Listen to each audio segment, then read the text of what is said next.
Welcome to the recruiting visit presented by Complete Quarterback. I am your host, John Serenitas, and this week we're doing something a little bit different. Got a little bit of a showcase special for you. I'm joined by Prep Redzone's Roger Silva and the head football coach at Tabor Academy, Jeff Moore, head football coach at Avon Old Farms, John Wholley. First things first, gentlemen, great to see you guys tonight. I appreciate you guys taking the time to join me. Thank you, John. Thanks for having us. Thank you. Well, thank you. I appreciate it. And before we start the conversation here, I do want to remind you guys that we are brought to you by Complete Quarterback. Visit CompleteQB.com today for all your quarterback needs. And let's just jump right into this, guys. Obviously, big week coming up here on Monday. We have the Connecticut show days in Connecticut. Where else would they be?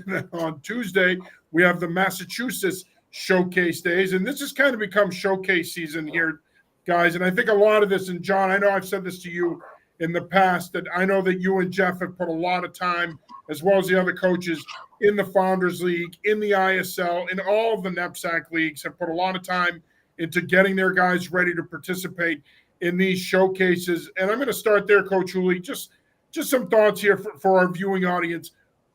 We know why this has become a big deal, but why is this so important for the young men in these programs to get this opportunity to get in front of these college coaches? And you both can speak from experience, having been Division I college coaches. Why is this so important for the colleges themselves? Oh, I think it's really important for the kids. I mean, exposure equals opportunity, right? Like I think a lot of it, there's obviously been an explosion in the recruiting of kids from the Northeast and Connecticut and Massachusetts and all through New England over the past 10 to 15 years. And I don't necessarily know if there's that many more good players that are necessarily there. I just think that there's more eyeballs to the set per se. Guys like Coach Moore and Coach Dykeman and Coach Spinato and guys that have all came before. I was at Avon when I was in college recruiting, have really set up a structure within the New England prep schools where these kids are getting developed in I've heard Coach Mello from Cheshire call it in a lot of ways Division IV football. It's a lot like college based on that you're living at the campus. You're going through college-like programs, getting coached at a high level and going against great competition. So I think that has definitely raised the platform. And I think these showcases are, football's only version of like an AAU basketball tournament. Like I always say this to kids when I'm in the recruiting process, football is an inexact science in that, I've probably, including kids to the prep school over the past couple of years, and then in college, I've recruited probably over 90 or 100 kids to an institution. And I've seen, I think, 3 play in live ever. You know what I mean? And we're a basketball coach, a lacrosse coach, a hockey guy. They're seeing these guys at tournaments all the time at the college level. And so this is, these college coaches are going to be coaching when we're playing on Saturday. So this is the opportunity to get them for them to be able to see it. And for the kids, it's not just important for them to create opportunities. I think it's also important for them to be able to narrow down opportunities. Every school and Coach Moore, schools like Avon and Tabor are lucky enough to have, we're going to have, when it's all said and done, over 100 probably schools during the spring recruiting period on our campus. And every single one of them is going to see every one of the kids at a certain point in their recruiting timeline, and they're going to say, hey, come to camp. And the reality is you can't come to camp. So I think what this event does for the kids is, along with just providing exposure, is it brings camp to the coaches and brings them to the camp. And if a coach, I always tell our players, if a coach is still actively recruiting them to go to camp, it's because they think it's after this, and they've seen them 2 or 3 times, but specifically if they've seen them at this workout, it's because they think they have a viable chance to earn a scholarship opportunity, and it's a worthwhile visit. It doesn't mean it's guaranteed or it's going to work out for them, but I think it helps do the work, honestly, for us as coaches and for them as players, evaluating where they're at. I think for the college coaches, right, I just think when we started doing this, I wasn't thinking of a real creative idea. It was something really we got from when I was recruiting in Cincinnati. I was at UConn, and I had always recruited in New England, New York, New Jersey.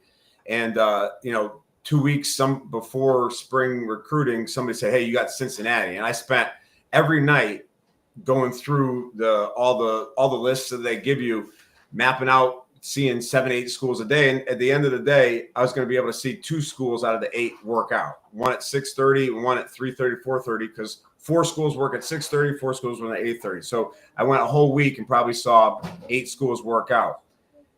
I get to my last stop on Friday, and the guy goes, "Hey, man, if you had just came here Monday, like 24 of these schools are working out 3 days in a row." And now they weren't doing it during the school day. They started maybe at like 1 and went till 9 o'clock, but some of their proximity was closer. But like whenever I heard that, I was like, oh my God, I wish I did know that. It would have been way more conducive, not just because like the reality of this, we weren't going to get at UConn. We weren't going to get a kid from the Cincinnati area to go to camp at UConn. So I had to be ready to offer them to have a chance to recruit, and we weren't based on what we were able to see. And so I think it's good for the local schools, but honestly, that was like part of the reason too, is to get more of the West Virginias and some of the random schools that might not come into this area and make it worthwhile, or even Virginias to heavily recruit this. And I think it has obviously done that. And is in a large part of it is because guys like myself and Coach Moore and Roger here have promoted the area, but most importantly, because good players. I always say, like, no one's going to Ruth Chris because they have a nice building. It's because they have a good stake there, right? If there's good players, a lot of schools are going to come, and that's the key of it. Yeah, Coach Moore, your thoughts on obviously the significance of these showcases and what they mean for schools. Again, you and Coach Wholley have both seen it from both sides of the table. Yeah, I think it's pretty important for the kids to get an opportunity to work out in front of people live. I think from the past decade, like, live evaluations have become more and more important, and sort of what John said, whether it's they're trying to get them to camp or one way or another. But this is the best way to have a massive amount of schools all in one place at one time to be able to see as many kids as possible. And I think, John sort of hit the nail on the head where this area is getting more and more recruited. And I think it's been extremely evident in the past 10 plus years where prep school football is drastically elevated. There's still some really good public school players, don't get me wrong, but I think if you look at the placement from 20 years ago and compare it to the past 10 years, it's exponentially higher. Part of it is an exposure standpoint. Part of it is, we're fortunate we're our schools that put a lot into our kids being successful in everything, and athletics is just one piece of that we're getting at the same time. And then the other thing is the schools are getting the best bang for their buck. When they can spend just 48 hours and see 40 plus Division I football players, like, that's really hard to do. So for that opportunity for the kids and also for the schools, it's a pretty big piece. And so, we're pretty fortunate with where we're at, and this is our third year doing it at Tabor, and it's been extremely beneficial for our guys every year. We've had different kids come out, either being highly recruited or being offered by schools, solely due to the showcase. So we've been pretty fortunate from it. Roger, just your thoughts on, obviously, you have scoured the region, going to a lot of these events, the showcases, the camps. You've put a lot of time into evaluating a lot of the players that are in both Coach Wholley and Coach Moore's programs, but across the region, just some thoughts from a scout outsider perspective in terms of the value of these showcases and what they mean for both the players and the schools. Well, in my opinion, I think, just like the coaches have mentioned here, we've kind of taken a big leap in New England from what I've seen around in the years that I've been doing this. I've been having a son back in 1999 playing high school ball and being recruited and playing at Maine finally. I started my understanding of the whole recruiting process then, and to see where it was then to where it is now in this region. I just happened to see where it is, because all you ever heard is, the under the radar of New England. That's it. That was kind of the label the kids had out here. I mean, some kids would, get the opportunities they deserve. Obviously, cream rises to the top. Coaches will find them in the bigger schools with the bigger budgets to go out and spend and find them. But now with these showcases, it's just brought a different animal here. And I think what's going on, in my opinion, I think the talent's been here. And I also think the increase of the recruiting that these prep schools are doing are really bringing a lot more talent to the region. That it's one of those situations that these college coaches and programs can't ignore the region. because if they do, they were going to lose a lot of different kids because there's a lot of talent now. So with that being said, I just think we're in a great position. When I say we, because I look to work collectively and not for a single program at all. Although there is misbeliefs out there, I want to say I don't care what school a kid comes from or goes to, whether it's public, private. My goal is to put them on the map, and that's all I try to do.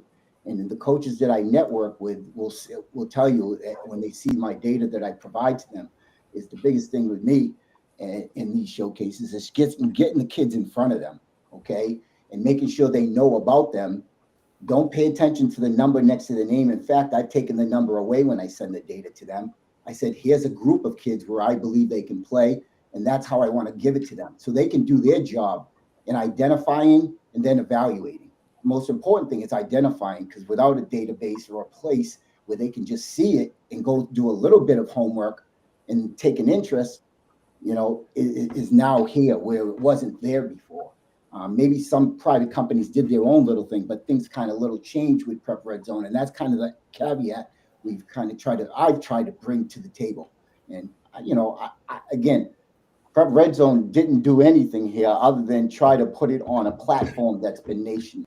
That coaches in this region, including public schools and private schools, have all collectively, because they believe in their programs, have put together the reason why we are where we are, in my opinion. How much do you think, and this is a question for all three of you, but how much do you think the portal and the current landscape in college football not necessarily affects high school players, because we know how it's affecting them and how it's affecting recruiting, but how much do these showcases, I don't want to say level the playing field, but how much do they help high school football players stay in the mix, if you will, when it comes to these colleges, whether it be at the FBS, FCS, D2 and 3 level? How much do events like this at least keep them top of mind with the schools? Coach Wholley? Go ahead. Yeah, I think that it helps it in that I think and Jeff said this before, the amount of kids that you're going to see at one time within 2 days, right, and be able to make evaluations on them and or recruit them at the same time, right? Because like a lot of these kids, it's going to go very fast. I tell a lot of the kids, particularly the postgrads we have, this is not going to be a long drawn out process. They are on The Bachelor right now. They are going to be going on a date, getting engaged, getting married all in the same week. You know what I mean? Like there's kids that some of our kids that are is that a Wholleyism? Can we call that a Wholleyism? Yeah, I've kind of been using it this year because I've one or two kids that they might be on an official visit getting squeezed by somebody they haven't met yet in 2 weeks or 3 weeks. So, and they got to be prepared to do that because it's something they want to. But I think though, in terms of competing with the portal, I don't know if you're going to get all these schools to come and see just, Avon or just Cheshire Academy or just Tabor. But if they're all tied together, it's going to get a lot of them there. And I think, the rising tide lifts all ships theory helps the high school kid. And I think in terms of just competing with the portal, all of us, and particularly in the private school, and I just think it is an advantage that we have, is that whether we have PGs like at Avon or we don't like Tabor, they're 5-year high schools. So you do get at least an opportunity to develop and be at a better point of where your athletic career is to compete against the kid that's gone through college, and I think that definitely is an advantage and something that's helping. And then particularly in my case, each year it's for postgraduates because they've gone through high school and you see how much a year can make. I mean, there's guys that I've had that, might not have a scholarship their senior year and end up getting 15 or 20 scholarships after a postgrad year. And some of that has to do with just development and time. Coach Moore? Yeah, I think the other piece now is with the portal, like I'm not going to say all these schools, but a lot of these schools, they're not on the road for as many days anymore because they're dealing with kids transferring back and forth. So when your days are even more limited, the opportunity to see more kids in a short period of time, like these showcases, I think make stopping in New England, especially for the outer region guys, much more accessible and easier because now they can say we can just do 2 days and see all these people when they're maybe on the road for 4 less days than they were 3 years ago because now they're dealing with portal transfers, doing official visits in the spring, this or that. So when you have less time, you have less room for error. So it's easier to go to things where you can see so many more kids live than usual. And as for me, the transfer portal itself is something I've kind of stayed away from because I've gotten many people that have asked me to try to get my hands involved in it. And it's been one of those things. I'm barely surviving with what I have on my hands right now with all these kids. So it's just an animal that I don't even want to try to kind of go down the road to. Yeah, but I do believe that, again, just having the opportunity here of these showcases has really brought in the light to seeing a lot of prospects at one location, like all these coaches have mentioned. And it's just something that I just think the value of them, you're seeing an increase for a reason, because the value in what happens afterwards, it's a trickling effect. Coaches are doing their due diligence to seeing more kids, and more kids are getting opportunities because more kids are being evaluated. And on top of it, these coaches are also getting data on these kids much earlier than they ever had. They're not first time walking up seeing them. They're getting the word about them prior to them arriving. So kind of things are opened up a lot here as far as, again, these showcases in New England. It's something I don't see slowing down. I just see them taking off even more. In fact, we've got some schools doing their own private ones today outside of the Blue, just coming on their own and calling showcase, and I've got a list here that I'm like, wow, I was shocked to see this school do that one, this one do that one. And I'm hearing more next year are going to happen. So, hey, it's a good thing. And like you said, I kind of like the league ones that are coming up, because obviously it helps me see more kids all at once. Those are a high interest too to me. The Catholic Conference here in Massachusetts, I wish the state of Connecticut would do such a thing also, put together something like that. They did finally CIAC one this year that I saw earlier this month. But again, it's just one of those situations. The leagues themselves, when they can gather their top prospects in one location, it opens doors. Now, obviously, you're going to get different worlds there with recruiting schools, as far as, because these FBS schools can't go to some of those type of events. There's a lot of restrictions in this stuff. But pretty much the more opportunity you can get out there and give these coaches across the country the opportunity to see kids move live is the big tail. That's what's boosted everything, I feel, in this area. They can actually get eyes on kids that they weren't be able to do way back when, when we were just slow in recruiting around here. That now things are a lot better, That's all. Roger mentioned something that I thought was interesting, and I get asked this all the time, and I think it'd be good for our two coaches here to maybe clarify a little bit, especially because, like I said, you guys have been on both sides of the aisle when it comes to recruiting and showcases. What are the restrictions? Because to Roger's point, you're seeing more and more of these showcases pop up now. A lot of the public school leagues are doing it. As Roger just mentioned, the CIAC had one last weekend. The Merrimack Valley Conference here in Massachusetts is going to be hosting one on the 21st. But what are some of the restrictions? And I think this is more important for parents and players than anything else. But I've had parents ask me, why aren't some of the bigger programs in the area at this showcase? Why can't they be there? If you want to just clarify for our audience. Jeff, you want to answer that one, or you pretty much got a good knowledge on that. So the rules are always evolving. I do want to say that. But to my knowledge, what the most recent rules are is that when FBS schools need to see kids work out at schools that they're enrolled in. So when you have like a bunch of if the CIAC is doing one, it's all different random teams working out. Like that's accessible for FCS, D2, and D3, but not for FBS. And I think there may be a waiver where if it's for an entire conference and they post it a specific way, then it might be. I'm not 100% positive about that. But the typical rule of thumb is for the FBS schools that they have to see them work out at the school that they're enrolled at. Yeah, that's correct. And if I know one part of it is because obviously you can go to a basketball game or a track event. If it's a sanctioned athletic competition, so like Florida gets with it with spring ball and jamborees, where they're able to do stuff like that. I think that goes into it too, goes in part of it too. And I think what Jeff was talking about with things that got wavered, some of these made them sanctioned events, and it happened. I know, like in North Carolina or something. But yeah. And it just, in my opinion, like I said, just going from my experience on these, and Jeff hit it on the nose. That they're always evolving and things change. So what you think this year will change next year. And you kind of have to stay on it. The luxury that I have with Prep Redzone is we're compliant with the NCAA ruling, so I get handed down, the rules of what we can do as media. And I rely on what the college coaches tell me on what they can do. I do once in a while get a coach that will ask me from the college level, hey, can I even attend that?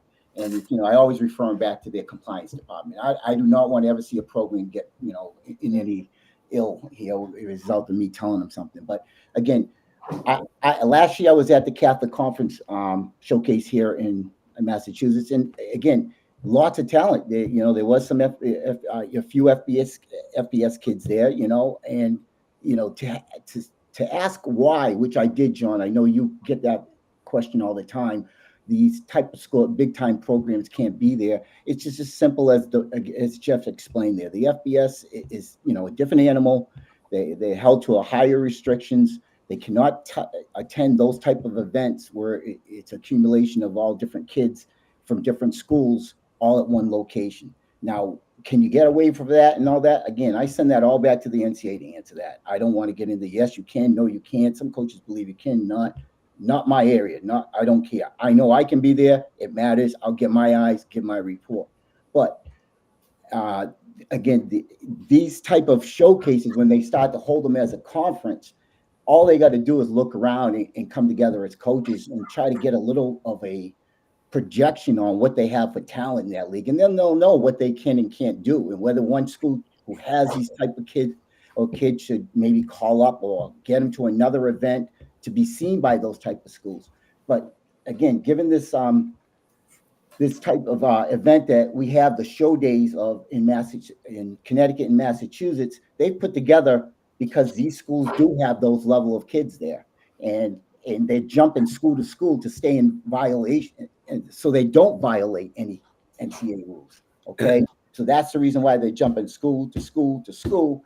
So those coaches that are attending the biggest schools can come, so they don't get in any trouble.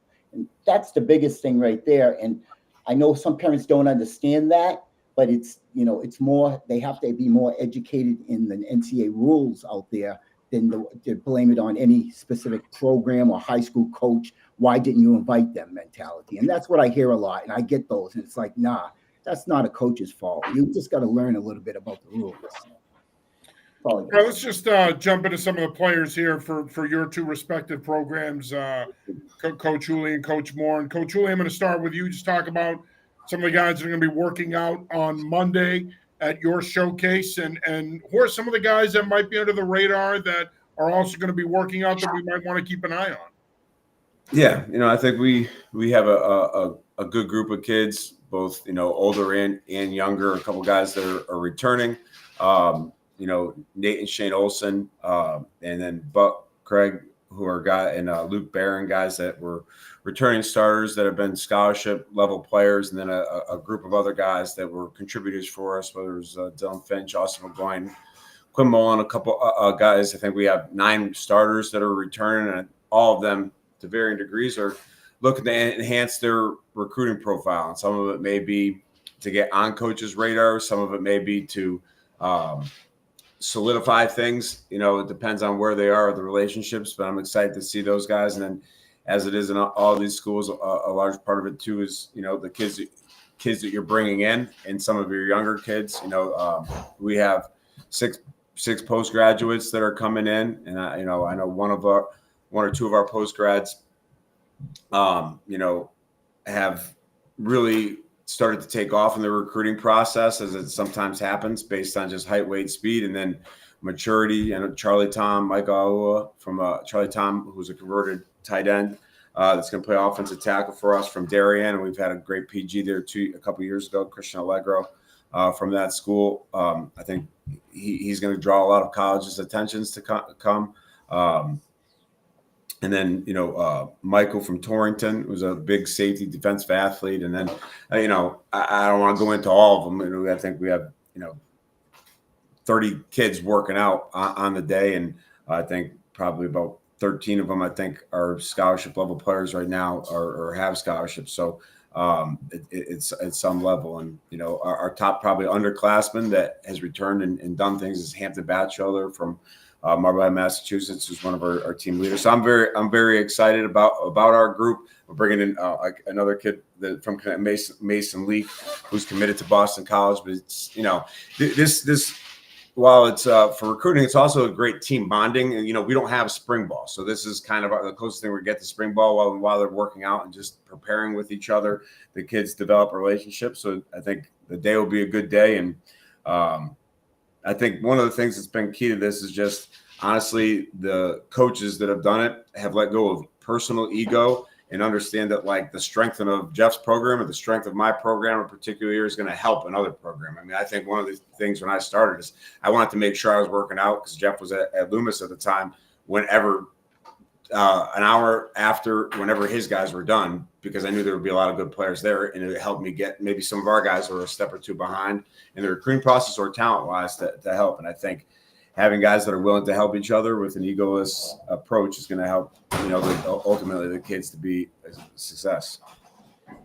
Coach Moore, who are some guys at Tabor Academy? Obviously, we know some of the more household names, Peter Bork, Botan Varga, but who are some other guys that we can look forward to seeing working out on Tuesday?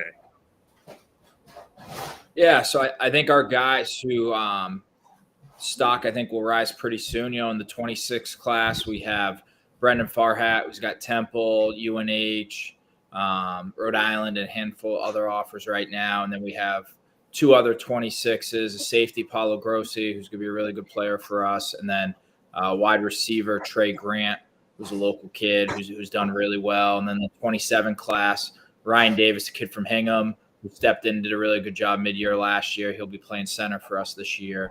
Who else is in that group? Then we have a really good young 28 who was in a developmental stage, but he's going to be a really good player, Cohen Strickland, who's a D-end outside linebacker, who's about 6'4", 220. And then we have, you know, the bigger household names like you mentioned before. In the 26 class, you have Carter Gooden, Marcus Almada, our 2D linemen. And 27, you have Peter. You have Caden Drinkwalker from Leominster. You have the both tackles, Botan and Grady Holmes. So it's a really good group with those guys. So we're super excited. And then we got some other guys like another 27, Kyle Robke, who I think is primed to have a good year for us.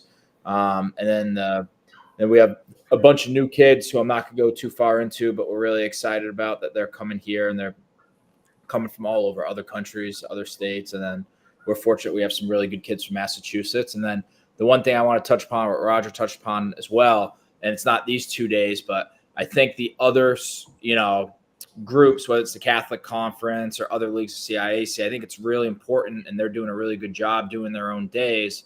Like, I think so many people get hung up on X amount of Division I kids, this or that. Like, the goal of this is exposure for all kids who want to play college football and at any level.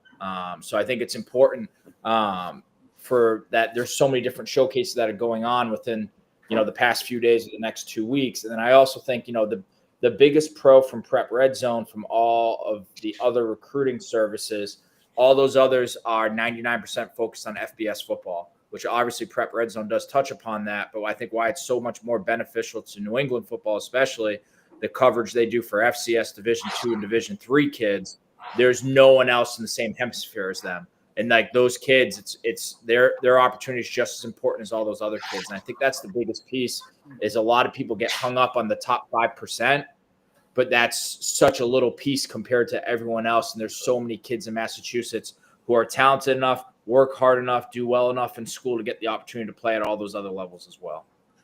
Yeah, and I think that's an important point, and I'm glad you brought that up with the work that Roger and Prep Redzone do, and I think that's why these showcase days are important. I think it gets lost on people, and look, I'll get backlash from parents that will say you're only talking about the top end kids, and oftentimes, yeah, we do talk about them probably a little bit more than we might talk about other kids, but that doesn't mean we're not talking about other kids or that they're going to be left behind. At the end of the day, I think that's the important part of all this with these showcases, is that it is universally applicable to all players, that they all can get an opportunity to work out in front of these coaches and have that opportunity. And in many ways too, and I think you guys will agree with me on this, these are a work in progress. I think you guys are a step ahead because you've been doing them a little longer, and there is the FBS component where they can go from school to school.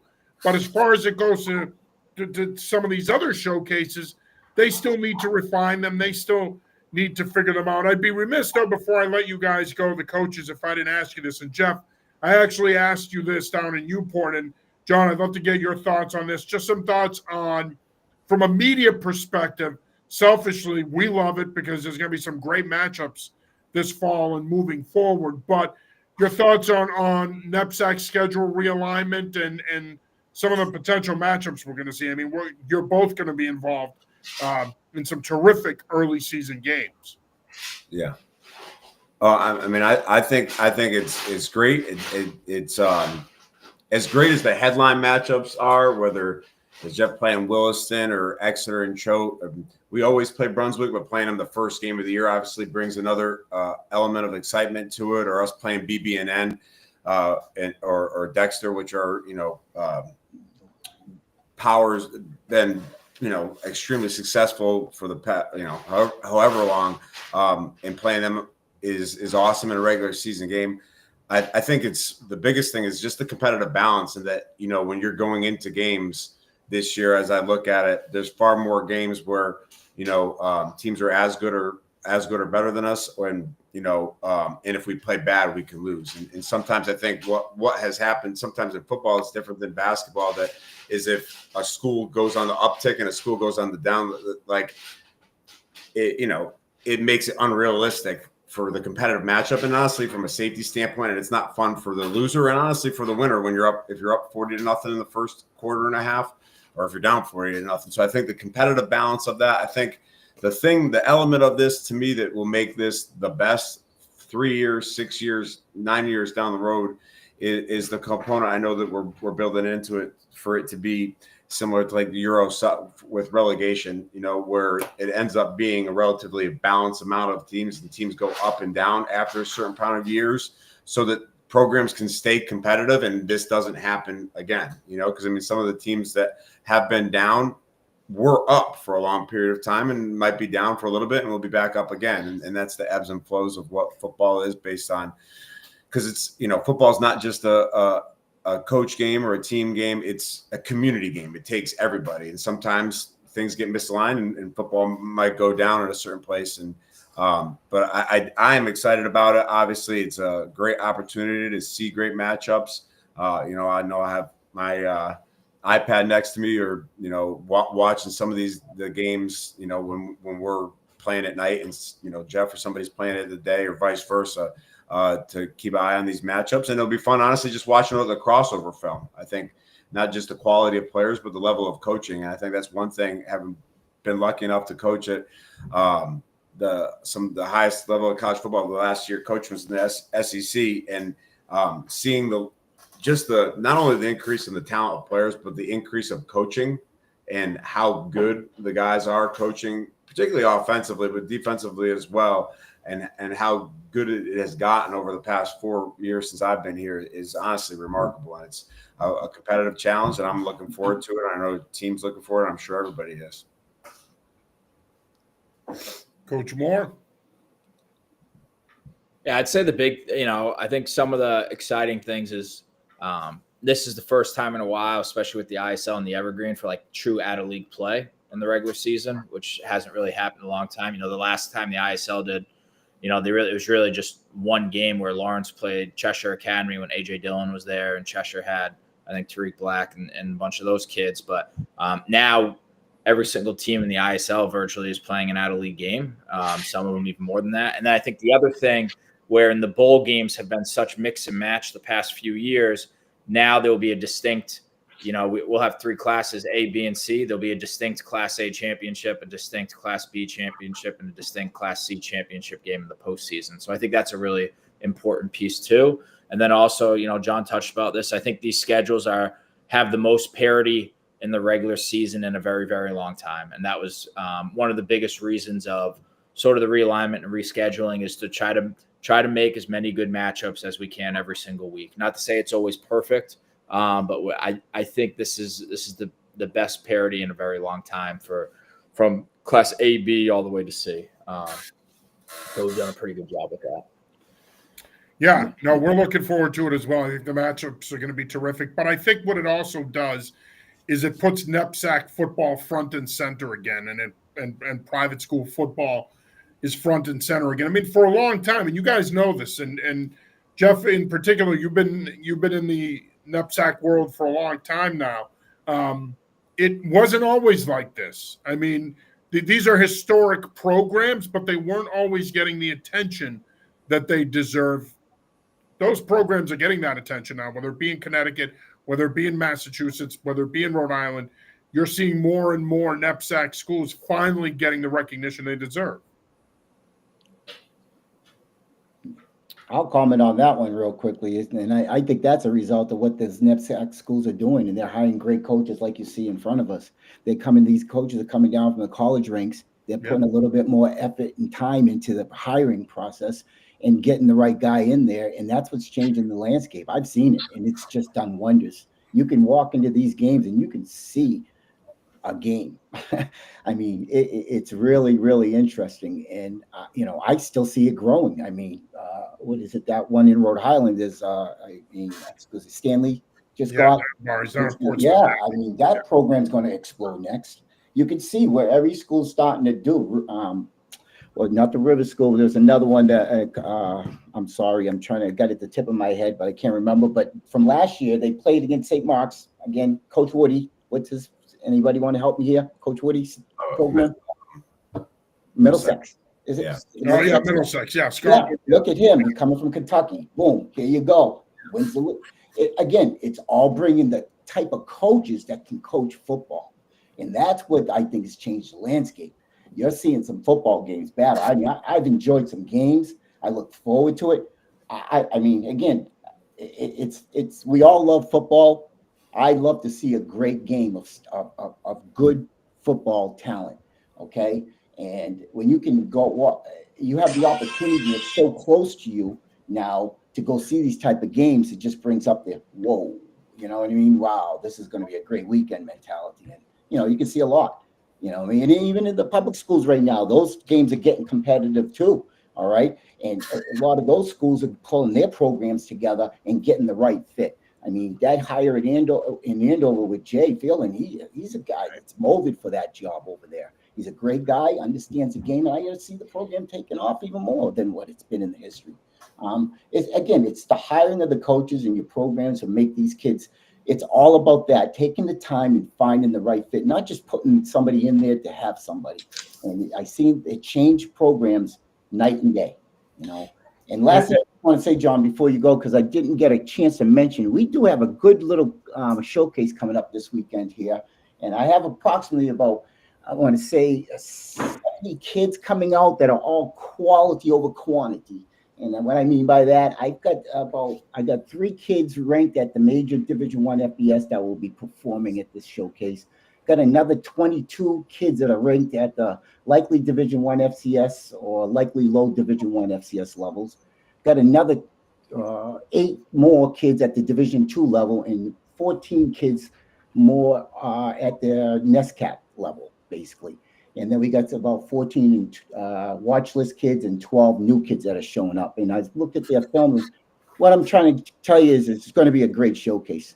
We've already got a last minute rush of schools that want to come now that I've sent out the roster. So I expect it to be a great day over there. And again, it's the result of the talent that these kids are starting to see, the opportunities that are out there, and they're attending these things, whether it's a high school showcase what their team's doing, a league's doing, or what we can do for them, because the goal of what Prep Redzone is trying to do moving forward is be able to present that type of atmosphere, that competitive atmosphere. We kind of want to screen out the kids that are coming to learn, because I believe those are different type of style camps that don't need to be in this type of setting. And I just see it's taken off in an avenue where, hey, these Division II schools, Division I FCS schools, Division III schools can come and get a great evaluation on some real good talent. And again, it's because it's just them paying attention to what we're doing and putting them on the platform and seeing what we're doing out there. And it's a collective effort around the league of coaches and organizations and guys like you, John, that run your company that are out there doing what you do.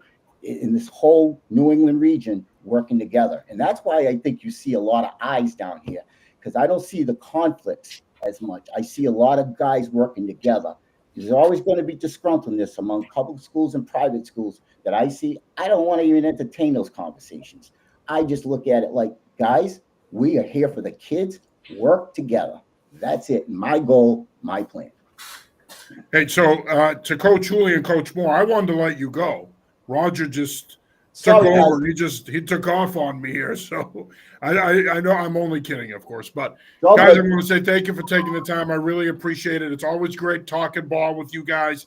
Ton of respect for you. We appreciate everything you've always done for us and giving us access to your programs. And we will be at both of those showcases on Monday and Tuesday. So if you heard fighting in the background, it was my sons. They want it to be on TV. So, hey, what's up, buddy? Nice to see you.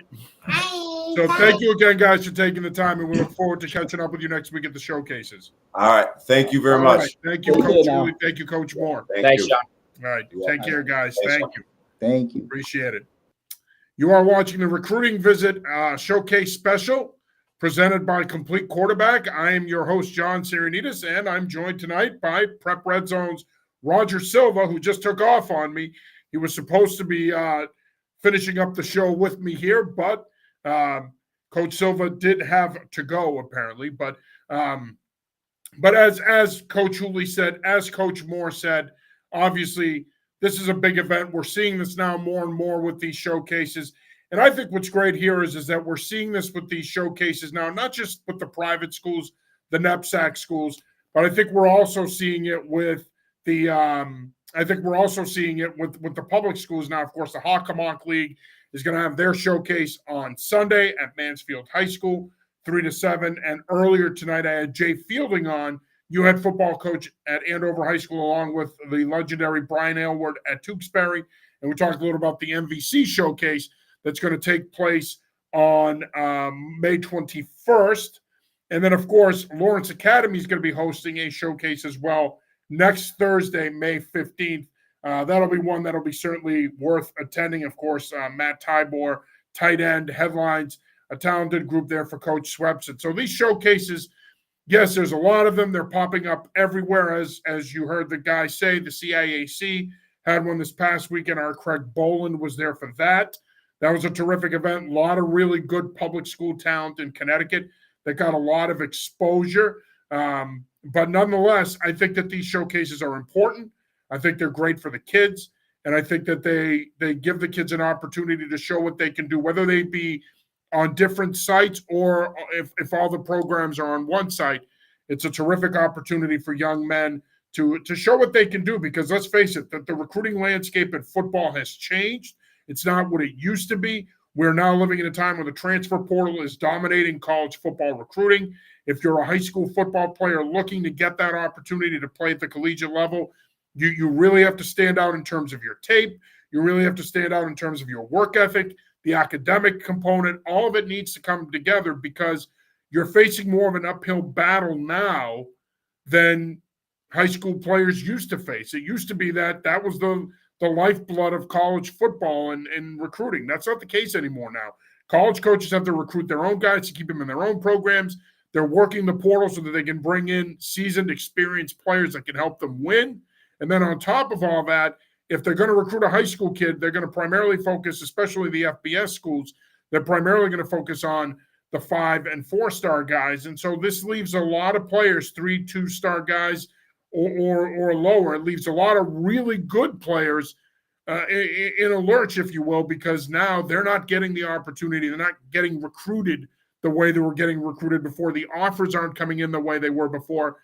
And while I think it is a vacuum effect, and I think it does tend to lead to more good players end up playing at the FCS D2, D3 levels, I do think what it also does, though, is it makes it even harder to get recruited out of high school. And so I think these showcases are an integral part of the process to help young men get recruited out of high school, because let's face it, it's an opportunity that's unique in that you get to work out in front of these college coaches, but then you can also have a conversation with them off to the side and you can put yourself out there. And as much as we'd like to think, all right, we're living in this world of social media and exposure, the reality is just because you're constantly tweeting out your huddle highlight or sharing other information about yourself, that doesn't mean that that's getting in the hands of college coaches. I think these showcases allow you to end up in a situation where you can get that face-to-face time and they can see you work out, they can get to know you on a personal level, and you can certainly get to know them. I do want to point out that, like I said, on Sunday, you can have the Hockomock League showcase here in Massachusetts.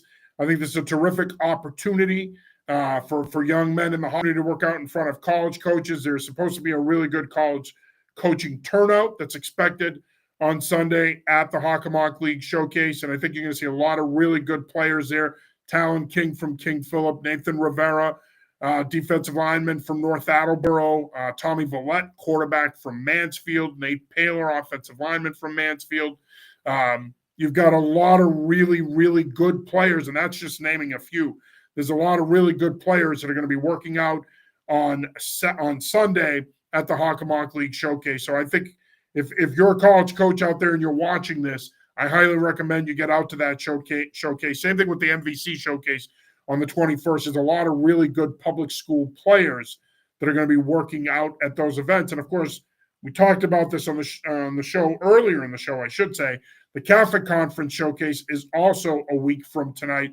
That'll be held at Zavarian Brothers High School in Westwood from 5 to 8 p.m. And we know that there's a lot of really good talent that's going to be showcased there as well. And I thought Roger said it best. There's a lot of good talent that probably went unnoticed last year because FBS coaches couldn't attend that showcase, but plenty of guys got opportunities out of that showcase at the FCS D2 and D3 level that have went on to get recruited. And now will get the opportunity to play in college. But there's some really good players that are going to be showcasing their wares at that showcase next Thursday night. Of course, New England Football Journal will be there for that as well. So showcase season is here. Showcase week is here. We look forward to getting to as many places as we can. Unfortunately, we can't get to every school, but we're going to do the best we can to get to as many schools as possible.